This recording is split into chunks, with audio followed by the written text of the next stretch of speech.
ইছৰাইল জাতিৰ দুখক্লেপুৰৰ মূল কাৰণ কি বুলি বাইবেলে আমাক জনায়?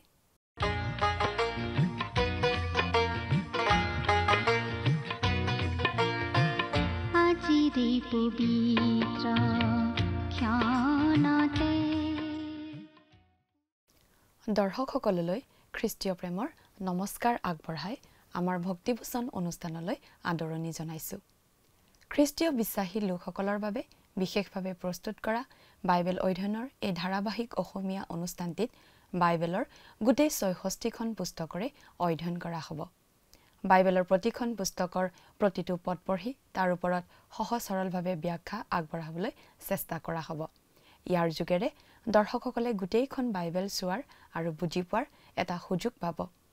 খ্ৰীষ্টীয় বিশ্বাসীসকলৰ বাবে ই এটা অতি উপযোগী অনুষ্ঠান হ'ব বুলি আমি আশা ৰাখিছোঁ।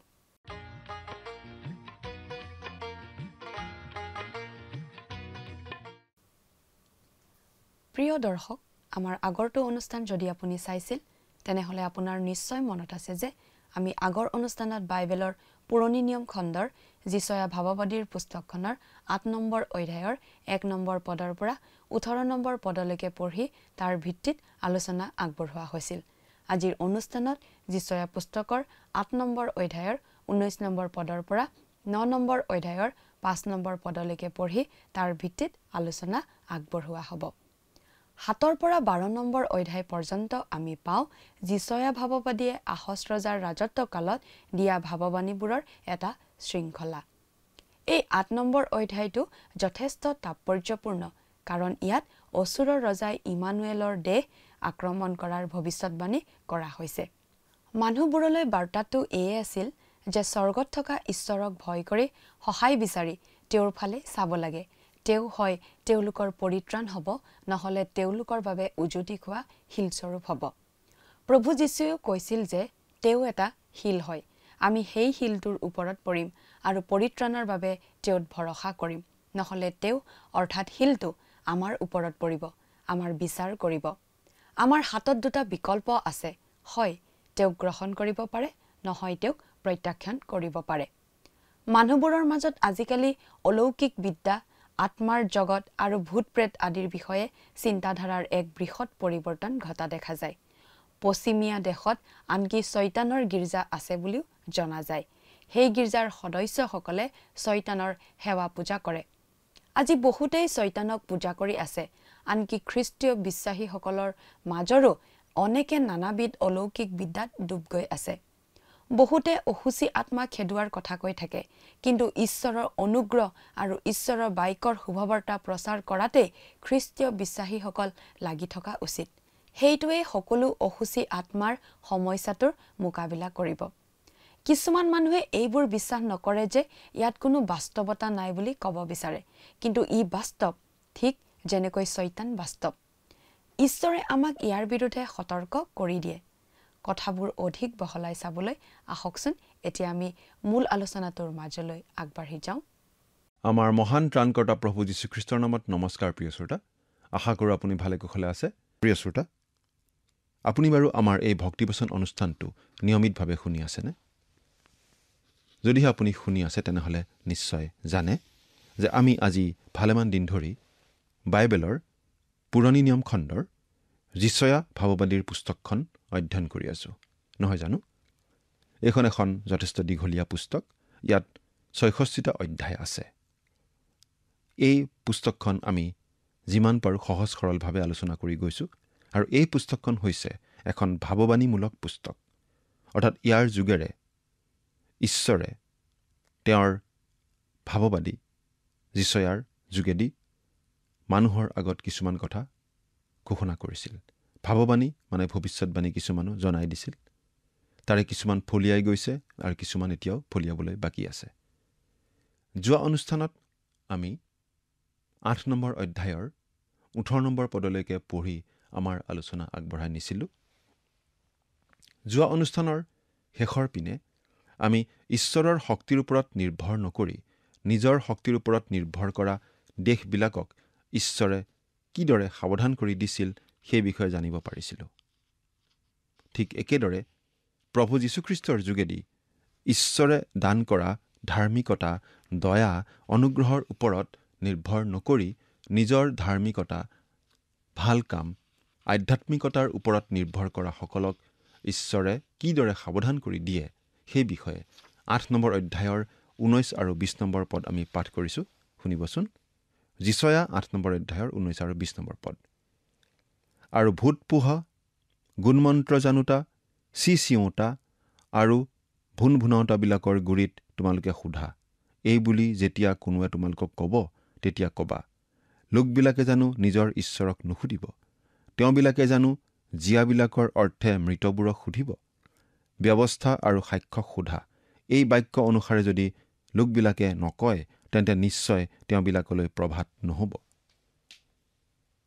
প্ৰিয় শ্ৰোতা, আজি আমি আধ্যাত্মিকতাৰ জাগৰণ দেখিবলৈ পাইছোঁ, আৰু তাৰ বাবে মানুহে বিভিন্ন পথ অৱলম্বন কৰিবলৈ লৈছে।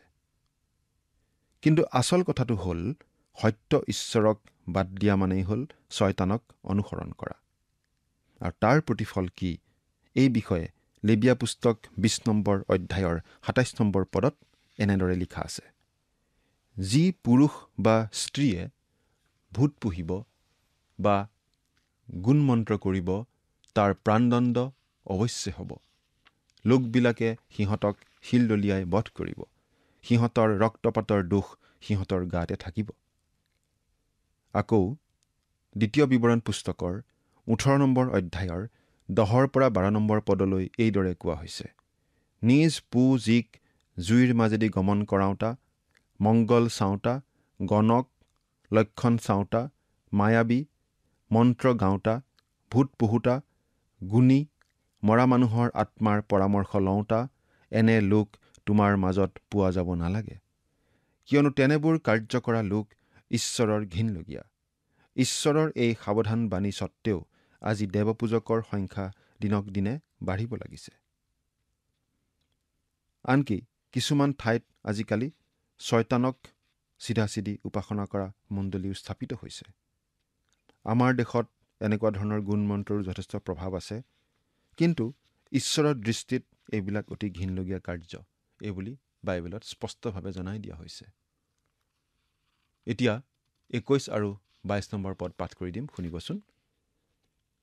আৰু তেওঁবিলাক দুখিত আৰু ক্ষুধিত হৈ দেশৰ মাজেদি যাব, আৰু ভোক লাগিলে সিবিলাকে ৰাগ কৰি নিজৰ ৰজা আৰু নিজৰ ঈশ্বৰৰ নামেৰে সাও দিব।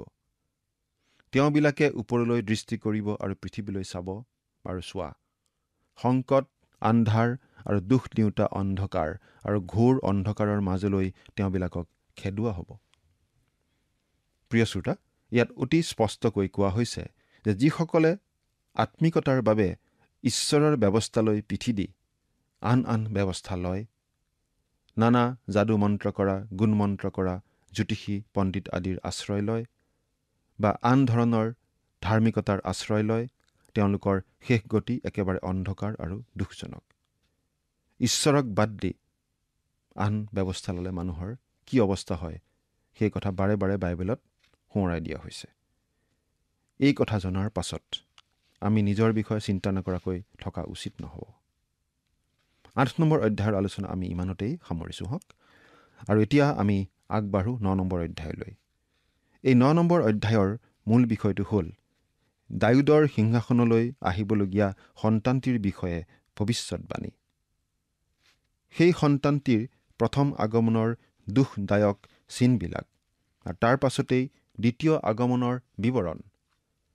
এই অধ্যায়টি খ্ৰীষ্টীয় লোকসকলৰ বাবে অতি পৰিচিত, কাৰণ ইয়াত সেই সন্তানটিৰ কথা আছে যিজন যীশুখ্ৰীষ্ট। তেওঁৰ প্ৰথম আগমনৰ দুখৰ দিনবিলাক আৰু তেওঁৰ দ্বিতীয় আগমনৰ দিনৰ বৰ্ণনা ইয়াত পোৱা যায়। এই ভৱিষ্যৎবাণী আহজ ৰজাৰ দিনত যিচয়া ভাৱবাদীৰ দ্বাৰা দিয়া হৈছিল। আহজৰ ককাদেউতা উজ্জিয়াৰ মৃত্যুৰ সময়তে যিচয়াই ভৱিষ্যৎবাণী কৰিবলৈ আৰম্ভ কৰিছিল। উজিয়া এজন ভাল ৰজা আছিল আৰু তেওঁ 52 বছৰ ৰাজত্ব কৰিছিল। তাৰ পাছত তেওঁৰ পুত্ৰ যোথম ৰজা হৈছিল। তেওঁ এজন ভাল ৰজা আছিল। যোথমৰ পাছত আহজ ৰজা হৈছিল। তেওঁ কিন্তু ভাল ৰজা নাছিল, তেওঁ বেয়া ৰজা আছিল, আৰু তেওঁৰ ৰাজত্ব কালছোৱাক ইতিহাসত অন্ধকাৰ যুগ বুলি কোৱা হৈছে। আৰু সেই সময়তে উদ্ধাৰকৰ্তা প্ৰভু যীশুখ্ৰীষ্টৰ প্ৰথম আগমনৰ বিষয়ে যিশয়াই ভৱিষ্যৎবাণী কৰিছিল। এই শিশুটিয়েই যে ইছৰাইলৰ আশাৰ ভূমি, সেই বিষয়ে আমি 1 নম্বৰ পদৰ পৰা 7 নম্বৰ পদলৈ পাম। এতিয়া আমি প্ৰথম পদটি পাঠ কৰিছোঁ, শুনিবচোন। যিশয়া 9 নম্বৰ অধ্যায়ৰ প্ৰথম পদ। কিন্তু যি দেশ দুখত আছিল তাত আন্ধাৰ নাথাকিব।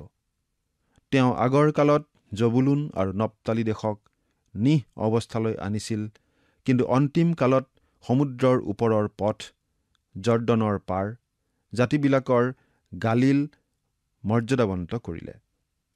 প্ৰিয় শ্ৰোতা, এই পদটিৰ কথাখিনি আমি দুটা ভাগত বুজিব লাগিব। প্ৰথমে কিন্তু যি দেশ দুখত আছিল তাৰ অৰ্থ এই, ঈশ্বৰে কৈছিল যে যদি ইছৰাইলৰ দেশবিলাকে ঈশ্বৰৰ শক্তিৰ ওপৰত নিৰ্ভৰ নকৰে, তেন্তে ঈশ্বৰে সিবিলাকক ৰক্ষা নকৰে, তেওঁলোকক ধ্বংস হ'বলৈ এৰি দিব। এই ভৱিষ্যৎবাণীটো ফলিয়াইছিল। কেনেকৈ? কাৰণ ছিৰিয়াই ইছৰাইলৰ উত্তৰ পূব অঞ্চল আক্ৰমণ কৰি তাৰ বহু ক্ষতি কৰিছিল। কিন্তু তাৰ পাছত অচুৰীয়াসকলে ইছৰাইল পুনৰ আক্ৰমণ কৰি তাৰ মানুহবিলাকক বন্দী কৰি লৈ গৈছিল। সেইবাবে তেওঁলোকৰ দুৰ্গতি আৰু বেছি বেয়া হৈছিল। দ্বিতীয়তে কোৱা হৈছে যে কিন্তু অন্তিম কালত সমুদ্ৰৰ ওচৰৰ পথ, জৰ্দনৰ পাৰ, জাতিবিলাকৰ গালিল মৰ্যাদাৱন্ত কৰিলে। এইটো আছিল দ্বিতীয় ভৱিষ্যৎবাণী। প্ৰভু যীশুৰ প্ৰথম আগমনত এই ভৱিষ্যৎবাণী সিদ্ধ হৈছিল। কেনেকৈ জানেনে? গালিল সেই সময়ত একেবাৰে অৱহেলিত অঞ্চল আছিল, কাৰণ তাত পৰজাতিবিলাক গোট খাই আছিল। যীশুৱে জেৰুচালেমৰ মাজেৰে পাৰ হৈ গৈছিল, কিন্তু তেওঁ তাত জন্মও হোৱা নাছিল আৰু ডাঙৰ দীঘলো হোৱা নাছিল। তেওঁ নাচৰতত ডাঙৰ দীঘল হৈছিল, যদিও সেই নাচৰতে তেওঁক অগ্ৰাহ্য কৰিছিল। সেইকাৰণে তেওঁ কফৰনাহুমলৈ গৈছিল, আৰু এইখন ঠাই গালিল সাগৰৰ পাৰত আছিল। জবুলুন আৰু নপ্তালি দেশ গালিল সাগৰৰ উত্তৰত আছিল। এতিয়া এই কথা মন কৰক যে নাচৰত আছিল জবুলুন দেশত আৰু কফৰনাহুম আছিল নপ্তালিৰ দেশত। আমি জনামতে যীশুৱে তেওঁৰ কেন্দ্ৰ কফৰনাহুমৰ পৰা স্থানান্তৰিত কৰা নাছিল। তথাপিতো এই কফৰনাহুমে তেওঁক গ্ৰহণ নকৰা হেতুকে তাৰ বিৰুদ্ধে তেওঁ কঠোৰ শাস্তি ঘোষণা কৰিছিল। এই বিষয়ে মথিয়ে লিখা শুভবাৰ্তা 4 নম্বৰ অধ্যায়ৰ 12 পৰা 16 নম্বৰ পদলৈকে এইদৰে কোৱা হৈছে। পাছে যোহনক জেলত থোৱা বুলি শুনি তেওঁ গালিললৈ গ'ল আৰু নাচৰত এৰি জবুলুন আৰু নপ্তালিৰ সীমাত সমুদ্ৰৰ তীৰত থকা কফৰনাহুমলৈ গৈ বাস কৰিলে। যিশয়া ভাৱবাদীৰ দ্বাৰা যি কথা কোৱা হৈছিল, বোলে জবুলুন দেশ আৰু নপ্তালিৰ দেশ, সমুদ্ৰৰ ওচৰৰ পথ আৰু জৰ্দনৰ সিপাৰে থকা অঞ্চল, পৰজাতি গালিল, অৰ্থাৎ যিবিলাক অন্ধকাৰত বহি আছিল তেওঁবিলাকে মহাজ্যোতি দেখিবলৈ পালে, আৰু যিবিলাক মৃত্যুৰ দেশ আৰু ছায়াত আছিল তেওঁবিলাকৰ ওপৰত জ্যোতি উদয় হ'ল। সেই বচন সিদ্ধ হ'বলৈ এইদৰে ঘটিল। অৰ্থাৎ প্ৰভু যীশুখ্ৰীষ্টৰ প্ৰথম আগমনত এই দ্বিতীয় ভৱিষ্যৎবাণীটো সিদ্ধ হৈছিল। এতিয়া 2 নম্বৰ পদত গৌৰৱপূৰ্ণ সিদ্ধতাৰ বিষয়ে যিশয়াই এইদৰে কৈছিল। যি জাতি আন্ধাৰত ফুৰিছিল তেওঁবিলাকে মহাজ্যোতি দেখিবলৈ পালে, যিবিলাক মৃত্যু ছায়াৰ দেশত বাস কৰিছিল তেওঁবিলাকৰ ওপৰত দীপ্তি প্ৰকাশিত হ'ল। সঁচাকৈ গালিল অঞ্চলটি নানা ঠাইৰ পৰা অহা জাতি প্ৰজাতি ইত্যাদিৰে ভৰি আছিল, আৰু ধৰ্মীয় নীতি নিয়ম আৰু দেৱপূজাৰ প্ৰচলন তাত আছিল। তেওঁলোক মহা দুৰ্গতি আৰু ঘোৰ অন্ধকাৰত ডুবি আছিল। কিন্তু প্ৰভু যীশুৱে যেতিয়া সেই ঠাইতেই তেওঁৰ স্বৰ্গীয় পৰিচৰ্যাৰ কাম আৰম্ভ কৰিছিল, তেতিয়া তেওঁলোকে মহাজ্যোতি দেখিবলৈ পাইছিল। তেওঁলোকে জগতক পোহৰ দিওঁতা যীশুখ্ৰীষ্টক দেখিবলৈ পাইছিল। এইদৰে যিশয়াই কোৱা ভৱিষ্যৎবাণীটো যীশুখ্ৰীষ্টৰ প্ৰথম আগমনত সিদ্ধ হৈছিল। 9 নম্বৰ অধ্যায়ৰ প্ৰথম আৰু দ্বিতীয় পদটিত যীশু শিশু হিচাপে অহা কথাটো আমি পালোঁ। প্ৰভু যীশু যেতিয়া মানৱ ৰূপে জন্মগ্ৰহণ কৰি পৃথিৱীলৈ আহিছিল তেতিয়া এই ভাৱবাণী সিদ্ধ হৈছিল। কিন্তু ৩ নম্বৰ পদটোৱে একেখিনি কথা কোৱা নাই। বহুতো বাইবেল পণ্ডিতৰ মতে ২ আৰু ৩ নম্বৰ পদৰ মাজত সময়ৰ এক বহল ব্যৱধান আছে। অৰ্থাৎ ২ নম্বৰ পদত প্ৰভু যীশুৰ প্ৰথম আগমনৰ কথা কোৱা হৈছে, কিন্তু ৩ নম্বৰ পদত প্ৰভু যীশুৰ ভৱিষ্যতে হ'বলগীয়া দ্বিতীয় আগমনৰ কথা কোৱা হৈছে। এই বিষয়ে ৩ নম্বৰ পদটো পাঠ কৰিছোঁ, শুনিবচোন। তুমি সেই জাতিক বৃদ্ধি কৰিলা, তুমি তেওঁবিলাকৰ আনন্দ বঢ়ালা, শস্য দোৱা সময়ত আনন্দ কৰাব আৰু লুটদ্ৰব্য ভাগ বাটি লোৱা সময়ত উল্লাস কৰাৰ দৰে তেওঁবিলাকে তোমাৰ সাক্ষাতে আনন্দ কৰে। প্ৰিয় শ্ৰোতা, আপুনি মন কৰক যে যিশয়াই যি সময়ত এই ভৱিষ্যতবাণী কৰিছিল সেই সময়ত ইছৰাইলৰ ওপৰত আহজে ৰাজত্ব কৰি আছিল আৰু যিশয়াই নিজে ইছৰাইলীয় বংশৰ লোক আছিল। সেইকাৰণে তেওঁ ইছৰাইলক কেন্দ্ৰ কৰিহে এই কথা কৈছে, কিন্তু খ্ৰীষ্টীয় মণ্ডলীক কেন্দ্ৰ কৰি এই কথা কোৱা হোৱা নাই। ইছৰাইল অৱশ্যে বহু পৰিমাণে বৃদ্ধি পাইছে। মানুহে শস্য কটা আৰু লুটদ্ৰব্য ভাগ কৰাৰ দৰে তেওঁলোকে আনন্দ কৰে, কিন্তু প্ৰকৃত আনন্দ তেওঁলোকে এতিয়ালৈকে পোৱা নাই, কাৰণ তেওঁলোকে যীশুখ্ৰীষ্টক এতিয়ালৈকে স্বীকাৰ কৰা নাই। ইয়াৰ পৰা বুজা যায় যে ২ আৰু ৩ নম্বৰ পদৰ মাজত সময়ৰ যি ব্যৱধান আছে তাৰ ২০০০ বছৰ ইতিমধ্যে পাৰ হৈ গ'ল আৰু কিমান সময় বাকী আছে তাক সঠিককৈ ক'ব নোৱাৰি। অৰ্থাৎ সেই ৩ নম্বৰ পদৰ কথাখিনি ফলিয়াবলৈ আৰু কিমান সময় বাকী আছে আমি ক'ব নোৱাৰোঁ। কিন্তু কথা হ'ল, এই সময়ছোৱাৰ কাৰণে অৰ্থাৎ যীশুখ্ৰীষ্টৰ প্ৰথম আগমন আৰু দ্বিতীয় আগমনৰ মাজৰ সময়ছোৱাৰ বিষয়ে একো ভৱিষ্যতবাণী কৰা হোৱা নাই, কাৰণ এই সময়ছোৱাত ঈশ্বৰে খ্ৰীষ্টীয় মণ্ডলীবিলাকক আহ্বান কৰি আছে আৰু এই কথাটো যিশয়াই জনা নাছিল। এই বিষয়ে ৰোমিয়া 16 নম্বৰ অধ্যায়ৰ 25 আৰু 26 নম্বৰ পদত পাচনি পৌলে এইদৰে কৈছে, যি যি নিগূঢ় তত্ত্ব অনাদিকালৰে পৰা গুপুতে ৰখা হৈছিল, কিন্তু সম্প্ৰতি অনাদি ঈশ্বৰৰ আজ্ঞাৰ দৰে ভাৱবাদীসকলে লিখা শাস্ত্ৰৰ দ্বাৰাই প্ৰকাশিত হৈ বিশ্বাসৰ আজ্ঞাধীনতাৰ নিমিত্তে সকলো জাতিৰ আগত জনোৱা হৈছে, সেই নিগূঢ় তত্ত্বৰ প্ৰকাশৰ দৰে, অৰ্থাৎ মোৰ শুভবাৰ্তা আৰু যীশুখ্ৰীষ্টৰ ঘোষণাৰ দৰে তোমালোকক থিৰ কৰিবলৈ সমৰ্থ। ইয়াৰ দ্বাৰা পাচনি পৌলে স্পষ্টকৈ কৈছে যে যিশয়া ভাৱবাদীৰ দৰে আন ভাৱবাদীসকলেও যিবিলাক বিষয় দেখা পোৱা নাছিল সেইবিলাক এৰি গৈছিল। যিশয়া পুস্তকৰ 63 অধ্যায়ত মাত্ৰ এটা কমাৰ দ্বাৰা তেওঁ এটা যুগৰ পৰা আন এটা যুগলৈ পাৰ হৈ গৈছে আৰু যুগটোৰ 2000 বছৰ ইতিমধ্যে পাৰ হৈ গ'ল। যিশয়াৰ দিনত মানুহবিলাকে মণ্ডলীৰ আবিৰ্ভাৱৰ বিষয়ে কোনো কথা জনা নাছিল। ইয়াৰ দ্বাৰা বুজা যায় যে এই অধ্যায়টিৰ বাকী অংশটিত ইছৰাইল জাতিটোক উদ্দেশ্য কৰিহে কথা কোৱা হৈছে। কিন্তু পাচনি পৌলে কৈছে যে বিশ্বাসৰ আজ্ঞাধীনতাৰ নিমিত্তে সকলো জাতিৰ আগত জনোৱা হৈছে। তাৰ মানে খ্ৰীষ্টীয় মণ্ডলী বুলিলে ইছৰাইলৰ বাহিৰেও আন সকলো জাতি অন্তৰ্ভুক্ত হৈ আছে। কিন্তু যিশয়া নিজে ইছৰাইলীয় লোক আছিল আৰু ইছৰাইলক কেন্দ্ৰ কৰিহে এই কথা কৈছে। এতিয়া 4 নম্বৰ পদটো পাঠ কৰিছোঁ, শুনিবচোন। কিয়নো তুমি মিডিয়ানৰ দিনত কৰা নিচিনাকৈ তেওঁবিলাকৰ ভাৰস্বৰূপ জুৱলি, তেওঁবিলাকৰ কান্ধৰ কাণ মাৰি আৰু তেওঁবিলাকৰ উপদ্ৰৱকাৰীৰ দণ্ড ভাঙি পেলালা।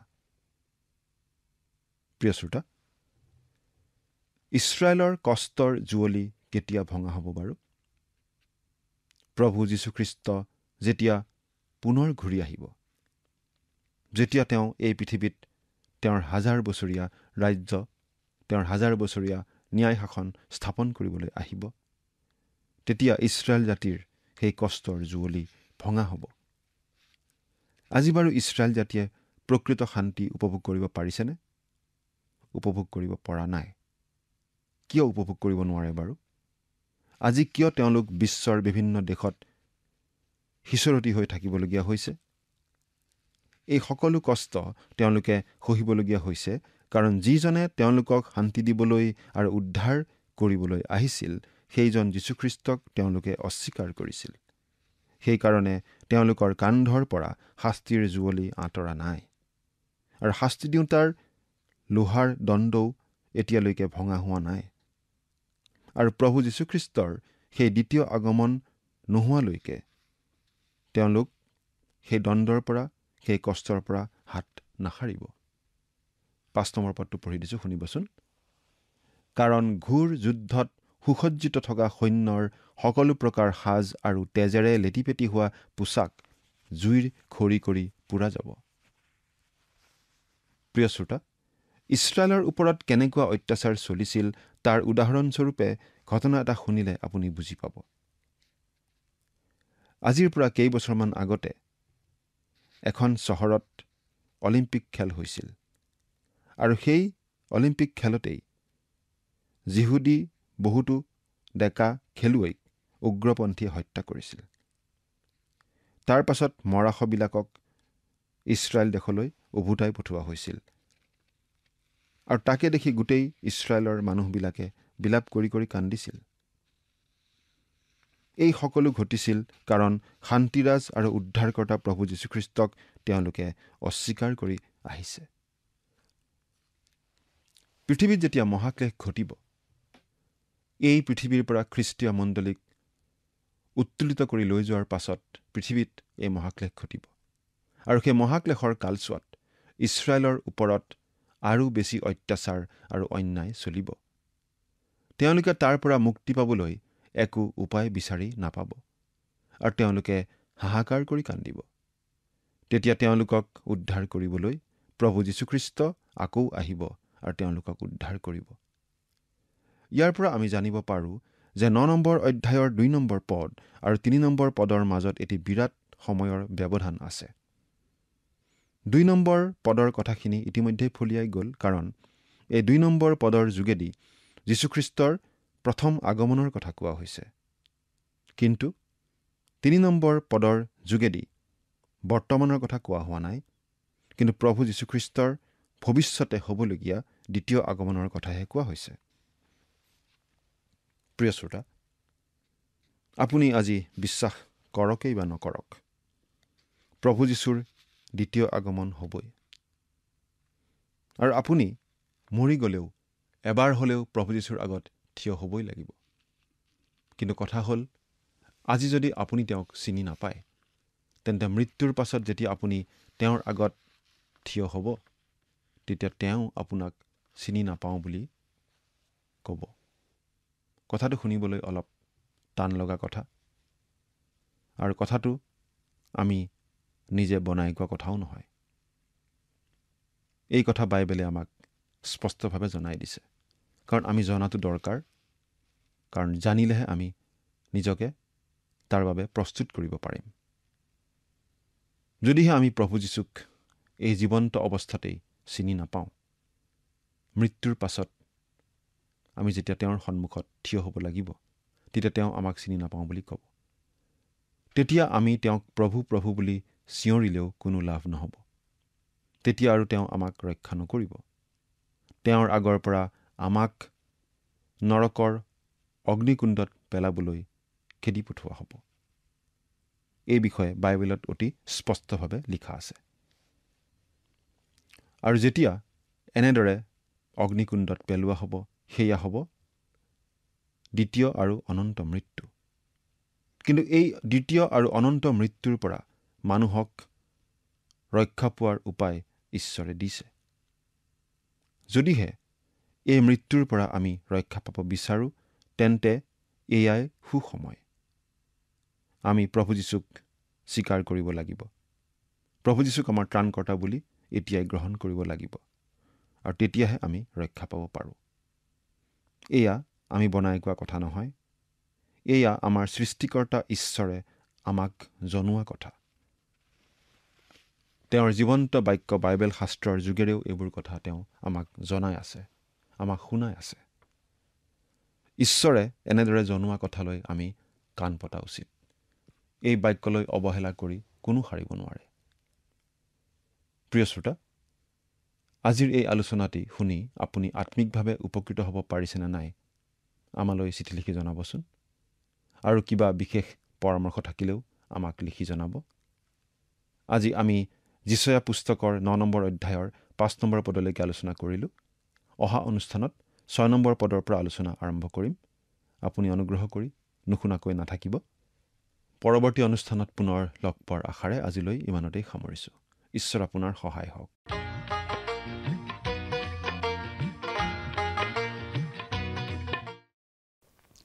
কেইবছৰমান আগতে এটা অতি দুখ লগা ঘটনা ঘটিছিল। মিউনিখত অনুষ্ঠিত হোৱা অলিম্পিক গেমছৰ সময়ত ইহুদী যুৱ খেলুৱৈসকলক সন্ত্ৰাসবাদীৰ দ্বাৰা হত্যা কৰা হৈছিল। সেইটো অতি দুখ লগা ঘটনা আছিল। তেওঁলোকক হত্যা কৰিছিল সন্ত্ৰাসবাদীয়ে। তেওঁলোকৰ মৃতদেহ ইছৰাইললৈ ঘূৰাই পঠিওৱা হ'ল। তেতিয়া তেওঁলোকৰ প্ৰিয়জন আৰু সমগ্ৰ জাতিটোৱে শোক কৰিছিল। কিন্তু সকলোবোৰ দুখ লগা ঘটনাৰ পটভূমি আচলতে কি আমি বুজি পাওঁ। ইছৰাইল জাতিৰ এজন মছিহ আছে, যাক তেওঁলোকে অগ্ৰাহ্য কৰিছে। তেওঁ হৈছে শান্তিৰাজ, আৰু তেওঁৱেই এই অশান্ত আৰু অত্যাচাৰিত লোকসকলৰ বাবে শান্তি আনিব পাৰে। সেই শান্তিৰাজক প্ৰত্যাখ্যান কৰাৰ বাবে জাতিটোৱে এতিয়াও নানা ধৰণৰ দুখলেখৰ মাজেৰে পাৰ হৈ থাকিব লগা হৈছে। আজিলৈ আমাৰ অনুষ্ঠানটো ইমানতে সামৰণি মাৰিব খুজিছোঁ। পৰৱৰ্তী অনুষ্ঠানত আপোনালোকক পুনৰ লগ পোৱাৰ আশা ৰাখিলোঁ। সামৰণি মৰাৰ আগতে আহকচোন আমি খন্তেক প্ৰাৰ্থনাত মূৰ দুৱাওঁ। স্বৰ্গত থকা অতি মৰমীয়াল দয়ালু পিতৃ ঈশ্বৰ, প্ৰভু তোমাক ধন্যবাদ দিছোঁ তোমাৰ প্ৰেম আৰু তোমাৰ অনুগ্ৰহৰ বাবে। দয়ালু মৰমীয়াল পিতৃ ঈশ্বৰ, সিমতে প্ৰাৰ্থনা কৰিছোঁ তোমাৰ চৰণত প্ৰতিজন দৰ্শকসকলৰ বাবে। তেওঁলোকে প্ৰভু যি তোমাৰ পবিত্ৰ বাক্য সিমতে অধ্যয়ন কৰিলে, এই বাক্য প্ৰভু বুজি পোৱাত তুমি তেওঁলোকক সহায় কৰিবা, আৰু তেওঁলোকে যাতে প্ৰতিজনে নিজৰ জীৱনত যাতে শুদ্ধ সিদ্ধান্ত প্ৰভু ল'বলৈ পাৰে আৰু তোমাৰ নামেৰে যাতে আগবাঢ়ি যাবলৈ পাৰিব, তেনে আশীৰ্বাদ তেওঁলোকৰ জীৱনত প্ৰভু তুমি দান কৰিবা, আৰু সদায় যাতে তোমাক বিশ্বাস ৰাখি প্ৰভু চলিবলৈ পাৰিব তেনে আশীৰ্বাদ কৰিবা। তেওঁলোকৰ পৰিয়ালৰ সকলো সদস্যকে প্ৰভু তোমাৰ হাতত সমৰ্পণ কৰিছোঁ। এই সকলো যাচনা মহান ত্ৰাণকৰ্তা প্ৰভু যীশুখ্ৰীষ্টৰ নামত অৰ্পণ কৰিলোঁ। আমেন।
প্ৰিয় শ্ৰোতা দৰ্শক, আশা কৰোঁ ভক্তিবচন অনুষ্ঠানটি উপভোগ কৰি আপোনাৰ নিশ্চয় ভাল লাগিছে।